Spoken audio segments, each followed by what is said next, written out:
Talents. D'accord. Et qu'est-ce que vous faites alors dans le comité Jeunes Talents? Du coup, je me suis chargée moi de tout ce qui est rechercher des talents, Ouais. tout ce qui est métier, sport, les talents en général. Et il y avait l'intérieur. La communication, tout ce qui est com, D'accord. faire des enquêtes. Et vous êtes service civique vous aussi? Oui. D'accord. On est tous en service civique. Ah d'accord, très bien. On est quatre. Mais on a perdu notre camarade qui est en train de filmer là-bas. Ah très bien. Alors vous savez que je ministre des services civiques moi, en tant que ministre de la jeunesse, je m'occupe de ça, bien sûr. Donc ça m'intéresse de savoir votre expérience, si vous êtes content. Oui. Ça fait combien de temps que vous êtes service civique? Ça va faire 8 mois, on finit là. Santé. On finit le 29. À mes côtés, mesdames et messieurs, monsieur le ministre de l'Éducation nationale, merci monsieur le ministre d'être avec nous, merci infiniment. Est-ce que vous allez bien? Oui, je suis très heureux d'être parmi vous et de voir que vous valorisez les jeunes talents.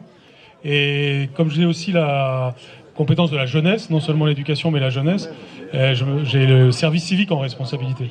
Et donc ça m'intéresse de voir ce que font les services civiques ici pour ce festival des jeunes talents. Vous êtes à Saumur pour des raisons particulières? Je suis venu à Saumur à la fois pour voir des projets européens, puisqu'on est en pleine campagne pour les élections européennes. C'est important de regarder tous les projets qui sont réalisés grâce à l'appui de l'Europe, et puis aussi pour voir les sujets d'éducation et de jeunesse qui sont évidemment de ma responsabilité. Ça tombe bien, monsieur le ministre, on est ravis de vous avoir parmi nous, d'autant plus que vous l'avez compris, la thématique, l'importance, la clé de voûte de cette rencontre aujourd'hui ici à Saumur, c'est la jeunesse. C'est la jeunesse où il y a le pire, où il y a le meilleur. C'est la jeunesse des talents, c'est la jeunesse déçue, c'est la jeunesse qui rêve ou qui s'interdit de rêver. Qu'est-ce qu'on peut leur dire à tous ces jeunes? Voilà, la première chose à dire, c'est que on doit avoir des discours positifs sur le futur. On est dans un monde où on parle souvent des périls, des difficultés, des problèmes, et il y en a bien sûr, mais il y a aussi beaucoup d'opportunités. Être jeune aujourd'hui, c'est aussi avoir beaucoup plus d'opportunités que quand on était jeune il y a 20 ans ou il y a 30 ans, par les moyens de communication, par les moyens de déplacement. C'est particulièrement vrai quand on est un jeune Européen. Par exemple, là nous proposons de tripler le nombre de bourses Erasmus et qu'elles soient au bénéfice de toutes les catégories de jeunes, par exemple les lycéens professionnels, les apprentis, les jeunes étudiants et même les jeunes à la recherche d'emploi, de façon à mieux connaître les autres pays européens. Et c'est un des exemples des opportunités que l'on a quand on est jeune. Et puis là aujourd'hui on veut saluer ce que font les services civiques. Il y a quand même plus de 130 000 services civiques en France. Et là je parlais avec certains d'entre eux. Être en service civique, c'est découvrir des expériences nouvelles, c'est faire à la fois une pause quand on a par exemple autour de 18 ans, et en même temps avoir un tremplin vers des expériences suivantes.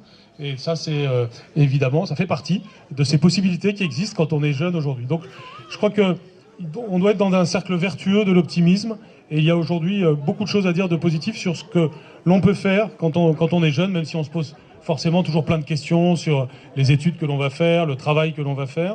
C'est normal finalement de se poser ces questions-là, mais ça ne doit pas être source d'angoisse, ça doit être source de projection positive dans le futur. Se tromper et s'amuser.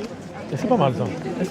Se tromper, pourquoi vous avez dit se tromper alors? Parce que dans la vie on se trompe. Tout le temps, on n'arrête pas de se tromper. Il faut rectifier le tir.